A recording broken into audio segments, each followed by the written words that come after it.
नमस्कार। अब आते हैं हम माइक्रोबायोलॉजी ऑफ फूड। फूड के अंदर पाई जाने वाली कौन कौन सी माइक्रोफ्लोरा है।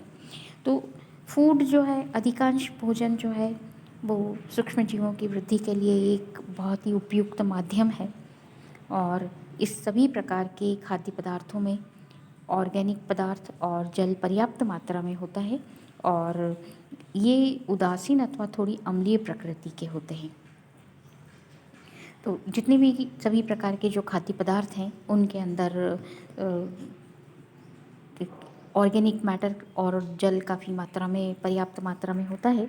और ये खाद्य पदार्थ जो है ये थोड़े से या तो न्यूट्रल प्रकृति के होंगे या फिर एसिडिक प्रकृति के, एसिडिक नेचर के होंगे।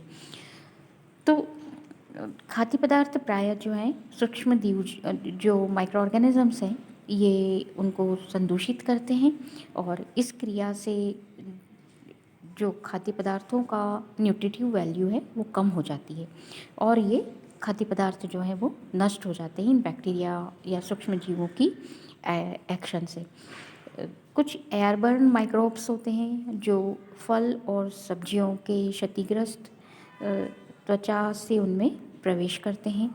मतलब जो फल और सब्जियां हैं उनकी जो सेल वॉल है, वॉल मतलब जो ऊपर की जो सरफेस है वो यदि थोड़ी सी भी ख़राब है तो उससे वो अंदर उस सब्जी में या फलों में ऐसे अंदर इंटर कर जाते हैं। और जो कि एयरबर्न है, जो कि वायु में पाए जा रहे हैं माइक्रो ऑर्गेनिजम्स, उन वो जो है इस तरह से सब्जियों में या फलों में पहुंच जाते हैं और उनको नष्ट करते हैं, ख़त्म करते हैं। और इसी तरह से कुछ जो सॉइल बर्न माइक्रोब्स हैं वो फसलों के साथ जो हम फसल उगाने के लिए जो संसाधनों का इस्तेमाल करते हैं उन संसाधनों के जरिए उन फसलों में पहुंचते हैं और उनको नुकसान पहुंचाते हैं। इसके अतिरिक्त अनेक प्रकार के माइक्रो ऑर्गेनिजम्स जो है उनका ट्रांसमिशन इंसेक्ट के द्वारा होता है। जैसे कोई डिसीज़ प्लांट, किस प्लांट में कोई डिसीज़ लग गई है और उस डिसीज़ प्लांट में वो इंसेक्ट जो है वो पहुंचता है, तो उस इंसेक्ट से वो जो बैक्टीरियाज हैं जो वो उसके शरीर पे लगेंगे और वो जब दूसरे स्वस्थ प्लांट पे जाएगा तो उस पे बैठेगा, वहाँ पर वो उसको ट्रांसफ़र कर देता है। तो इस तरह से इंसेक्ट के द्वारा भी इस तरह से माइक्रो ऑर्गेनिजम्स का ट्रांसमिशन होता है।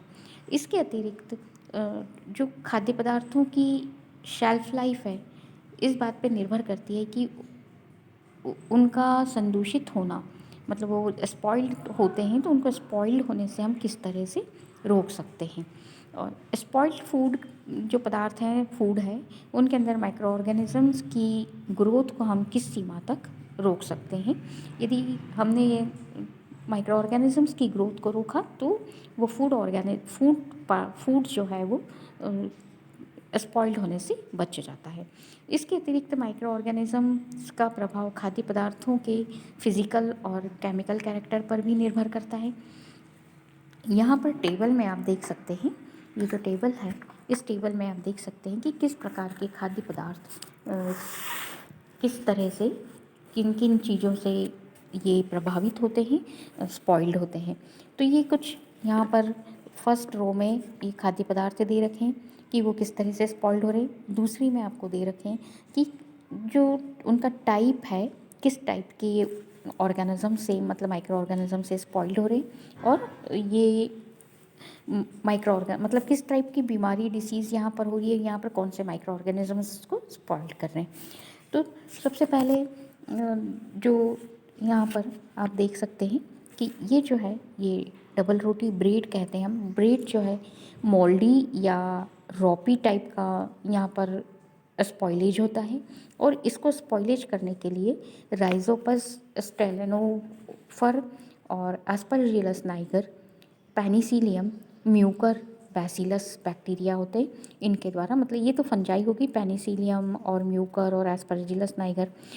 कई बार आप लोगों ने देखा होगा कि डबल रोटी को जब इस तरह से रख दिया जाता है नमी वाली जगह पर, यदि वो बारिश में यदि हम उसको बाहर रख देते हैं तो खुली हवा में यदि रख दिया तो आपने उसके ऊपर ब्लैक ब्लैक डॉट और वाइट वाइट पिंक कलर के ऐसे ऊपर फाइबर लाइक स्ट्रक्चर्स देखे होंगे। तो वो जो है राइजोपस, एस्परजिलस, इनके डेवलप होने से वहाँ पर बन जाते हैं।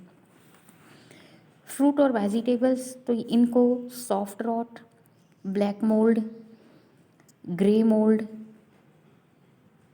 इनके अंदर इस तरह से ये फफूंद के द्वारा मतलब फंजाई के द्वारा ख़राब होती हैं ये, और इसको ख़राब करने के लिए रिस्पॉन्सिबल है राइजोपस, इरविनिया, एस्परजिलस नाइगर। और फिर इसके अंदर जो ग्रे मोल्ड डिसीज़ होती है, ब्लैक मोल्ड डिसीज़ जो होती है, सॉफ्ट रॉट जो होगी वो राइजोपस, इरविनिया, एस्परजिलस के द्वारा, एस्परजिलस नाइगर, और ब्लैक मोल्ड भी एस्परजिलस नाइगर के द्वारा। और grey mould disease, grey mould rot disease जो होती है ये मतलब फ्रूट और वेजिटेबल को ख़राब करने के लिए बॉटराइटिस। इसके बाद जो अचार है या फिर ताज़ा मीट है ये ख़राब करने के लिए इनकी सडन प्यूट्रिफिकेशन कहते हैं इसको, और फ्रेश मीट और पिकल्स ये ख़राब होते हैं। और इसके लिए रोडोटोरुला, क्लोस्ट्रीडियम, स्यूडोमोनास, प्रोटियस वल्गारिस और क्रोमोबैक्टीरियम ये इसको ख़राब करते हैं। इसके बाद प्रोसेस्ड मीट जो होता है उसमें मोल्डी, सॉरिंग, अम्लीकरण हो जाता है उसका, ग्रीनिंग हो जाती है, स्लाइमी हो जाता है। तो ये किससे होता है? तो मोल्डी जो है वो एस्परजिलस, राइजोपस और पेनिसिलियम की जातियों से होता है। जो खट्टापन आ जाता है उसको कहते हैं हम सॉरिंग होना, तो माइक्रोकोकस, स्यूडोमोनास, बैसिलस बैक्टीरियाज के द्वारा होता है। इसके बाद जो ग्रीन हो जाता है कई बार मीट, तो वो होता है ल्यूकोनोस्टक, लैक्टोबैसिलस और पीडियोकोकाई के द्वारा। इसके बाद जो स्लाइमी स्ट्रक्चर बन जाता है, स्लाइमी हो जाता है, मतलब स्लाइमी से मतलब कि ऐसा स्पंजी हो जाना, तो वो होता है ल्यूकोनोस्टॉक के द्वारा। इसके बाद फ़िश जो ख़राब होती हैं वो उसको कहते हैं हम फिश का सड़ना या पूयन होना या फिर प्यूट्रेफेक्शन होना, तो ये फ्लेवोबैक्टीरियम के द्वारा, माइक्रोकोकस के द्वारा और होलोबैक्टीरियम के द्वारा होता है। ये सारा आपको इस लिस्ट में मिल जाएगा। इसके बाद एग जो है वो green rot, black rot, red rot और ऑफ फ्लेवर मतलब गंदी सी बनता, तो ग्रीन रॉट, ब्लैक रॉट और रेड रॉट। तो ग्रीन रॉट डिसीज़ जो है वो स्यूडोमोनास फ्लोरियंस के द्वारा होती है, ब्लैक रॉट जो है वो प्रोटियस के द्वारा, और रेड रॉट जो है वो सीरेटिया मैरिसेंस के द्वारा। इसके बाद संतरे जो ख़राब हो जाते हैं, नींबू की जाति के पौधे मतलब नींबू की जाति के फल जो ख़राब हो जाते हैं, संतरा है, नींबू है, तो इसके अंदर कुछ ऐसी ऑफ फ्लेवर आने लगती है, गंदी सी स्मेल आने लगती है, तो वो एसिटोबैक्टर, ल्यूकोनोस्टॉक, लैक्टोबैसिलस इनके द्वारा हो जाती है। इसके बाद शुगर जो है, शुगर सोल्यूशन जैसे काफ़ी कॉन्सेंट्रेट शुगर सोल्यूशन होगा तो ख़राब नहीं होगा, लेकिन यदि कम कॉन्सेंट्रेशन का शुगर सोल्यूशन है तो बहुत जल्दी ख़राब हो जाता है, और वो ख़राब होता है रॉपी सिरप, एरोबैक्टर एरोजिनस के द्वारा।